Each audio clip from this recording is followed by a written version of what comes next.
All right, welcome into the studio today. I'm going to go through making a hump or even potentially a slump mold. This is something that I use frequently in my own work, and I thought I would kind of show people how I make them. These, I'm saying hump mold because the interior of them is not perfect, and so hump mold is when you put something on top of it. Slump mold is when you put something inside of it. Again, I'm using them mainly as hump molds, so the inside of my mold is imperfect. I have a couple different sizes of these. The larger they get, the more of those sort of finger grabs that I will put on. And then the last is sort of, I don't know, I guess I developed it. It's something I kind of fancy. I'll just quickly talk through why I have this like this. So this is this sort of shape that I've made. And this is a pot made from this form. I don't know how well the camera can pick it up, but there's an indent on the back from this. So basically I'm laying my slab over top of this form that has the shape in it. This template is sort of this inset piece. It really shows you how much the clay shrinks. But basically I'm lining this up and compressing, which gives this extra double layer.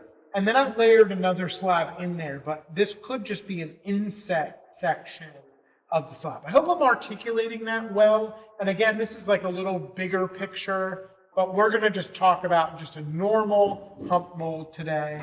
I am starting out with a little metal bowl. You could get this anywhere. This could even come from your kitchen. This metal bowl would stick to my clay if I just put it directly over top of it. So what I wanna do first is I want to take a piece of dry cleaning plastic or thin plastic. Some people even use like plastic wrap. And I'm just putting it around the form, and then I'm pushing the excess inside. So I'm going to set that aside, and I have a slab here. My slab is just a little bit more than a ½ inch thick. And this is important because the tighter your curve is on the thing that you're using for your form, the thicker you need your slab to be to accommodate that curve without folding. Now, in addition to that, when we're actually making a pot on our finished form, the thicker our bisque form is, the more absorbency this will have. And if you're making multiple pots over this form, or you need some rigidity really quick, then you would want that additional porosity. So I often see people making these thinner than what they actually should be. Also, I want this to be durable and to last a long time. So this is about a ½ inch thick after firing, and these are several years old and they're in perfect shape. I'm going to start out by compressing my clay. I have a slab building video that's out, so if you need some sort of tips for slab building, you can check that out. I'm going to compress this in multiple directions, really making sure that I'm compressing that clay so that I don't get any cracking. A form is something that is going to be replicated over and over again. And so if there's anything that I want to take my time to make it sort of like quote unquote perfect, it would definitely be a form. You know, a mark or something being on here, and then that showing up on every single pot that you make from that form. So definitely take your time. I'm going to flip my slab and I'm going to compress the other side. I'm going in multiple directions again to ensure that I get good compression. Okay, so now that I've got this compressed really nicely, I'm going to kind of free it from the table so that it's not stuck. I'm using a little plastic container to elevate my form so that the clay can drape over it. So I'm going to just take my piece and I'm going to put it on here, and I'm going to trace a circle, I don't know, 2 inches larger than my form. This doesn't have to be exact. We're going to end up cutting away some of this material and sort of sure forming the corners, or the edges, so I'm not too worried about that. So because these plastic gathers are going to leave marks on the inside of my form, that's sort of why I'm considering this just a hump mold.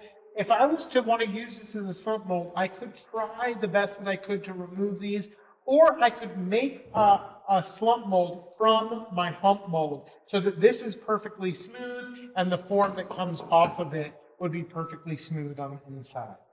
So I'm going to take a second and try to get this as centered as possible over my form. And then I'm just slowly working my hands kind of down and around the form. We don't want this to buckle. We want it to stretch so that the clay is accommodating the form instead of buckling around it. So I'm just gently coaxing with my hands and spinning under my own kind of force. I'm just really coaxing this onto the metal bowl.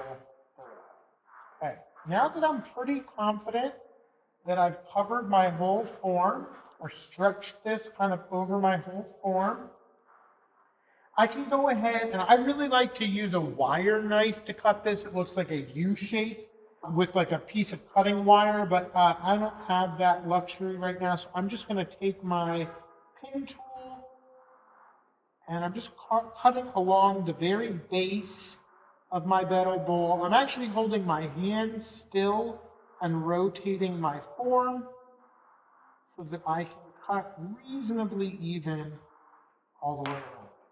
Then I'm going to take this and I'm just going to separate it off, and I can start to compress my clay.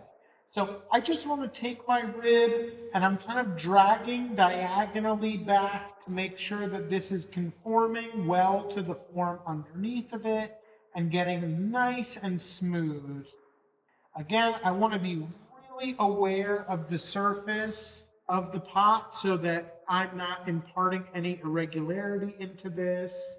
So now I would let this set up until it reaches about leather hard. At leather hard, I would come back with a Michael Sherrill mud tool, one of these red ones, and I would do the same thing that I just did with the metal rib, and I would really refine and remove any of the visual information on the surface of this form so that it will not be transferred on to future pots. And then we're just going to sort of fudge this a little bit. We're going to pretend like this is nice and leather hard. So I'm going to take my form and I can kind of unwrap my plastic from the form. Again, I would wait till this is leather hard so that it doesn't change shape on you, and I can remove my piece and remove the plastic. I kind of have like almost the look of like a coconut shell, something like that. And then one of my favorite tools is called a Surform. It's a replacement blade for a DeWalt Surform. I don't know if they actually call it a Surform or if it's like a drywall tool. And I'm just Surforming and making this nice and flat. I want it to be nice. Like, it's going to live in my studio. I'm going to use it for years to come. I want it to be really high quality. So once I Surformed that, I would come back and I would do both of these edges with my rib. You can see it on the underside of this one. And then the last thing that I would do here is I have a hole maker that, I don't know, the handle has come off of it at some point. And I would just cut in a part of this. Again, I would wait till this is leather hard, but I would cut in just a little notch. Again, smooth that notch out, and that notch is going to give me that little lift handle so that I can easily lift that up. Typically, when you're using this form, we're not going to use the entire form. We're only going to use sort of a part of it. So just take that into consideration. This is the actual shrinkage from wet clay to bisque fired.